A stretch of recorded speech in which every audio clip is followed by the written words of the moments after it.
across in front from Zielinski, who kicks up to hole. Then came Miss Ponderosa, getting a great run third. Boker Up Lad down on the inside. Sister Keeney is following Miss Ponderosa to the bend, and they're being followed deeper out by McTash, and then Action is going up in the centre. Hay and Lad further back and right off the track around them. Scintillating Designer Prince getting up along the cutaway at the 350. River Justice has gone to a narrow lead though. Here comes Miss Ponderosa, Sister Keeney, Boker Up Lad, and look at Action getting through on the inside. Wider out, Scintillating runs on at the 150. Action had hit the front from Scintillating, Sister Keeney, but it's Lights, Camera, Action coming away from them. Action too good, 1 1/2 lengths to 2. Scintillating, Sister Keeney third, Boker Up Lad fourth from Massa Mac, a nice run. And Miss Ponderosa died on her effort. Hay and Lad was next in. Followed further back Designer Prince, Rogue Empress, Feisty Felix, River Justice compounding after a torrid run. Further back behind them McTash, then Narara, and amongst the last of them home is Zielinski. Action. W Pike, 340-140. Strong performance here, the Piero gelding at its debut for Team Williams. Hit the line very willingly, pricked its ears up, and a very, very encouraging performance here in a maiden. Number 12, Action first. W Pike drawing right away. Won probably a touch more than 2 over Scintillating and Sister Keeney. Boker Up Lad, handy effort, Massa Mac. Miss Ponderosa though, no excuses.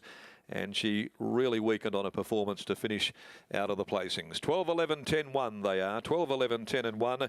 It's Action home by Piero from Broadway Bell, a daughter of Reduced Choice for Peters Investments, trained by Grant and Alana Williams. William Pike there in the saddle.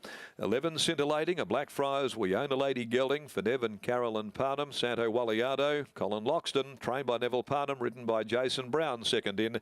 Third, 10, Sister Keeney by Patronise out of Bikini Bay for Keith Reeves, Mrs. R. Reeves, the New Imara Farm, and Mrs. Judith Kersley, trained by Fred Kersley, ridden by Mitchell Pateman.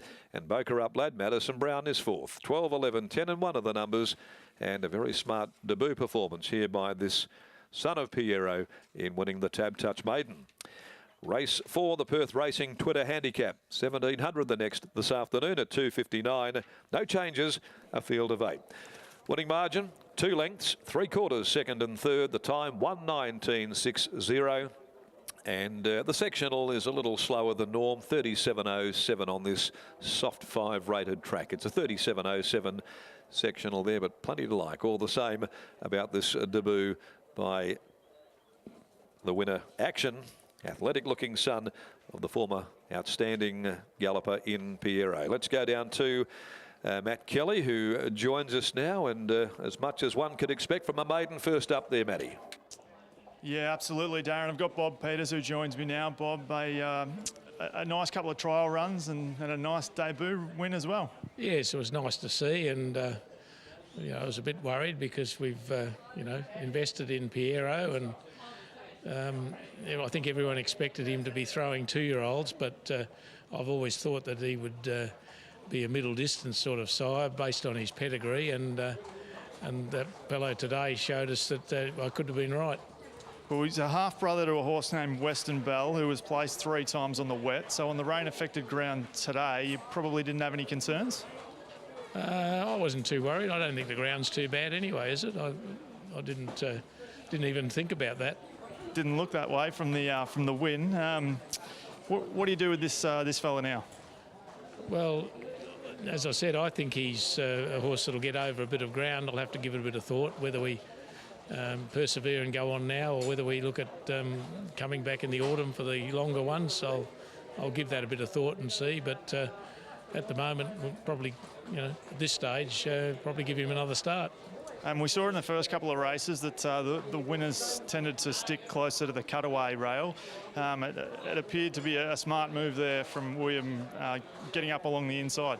Yes, I like the cutaway. I think it's fair on everybody. It's not just fair on the ones that are running close to the rail. It allows even horses wider to get a run through the field. So it's good to see. Well done.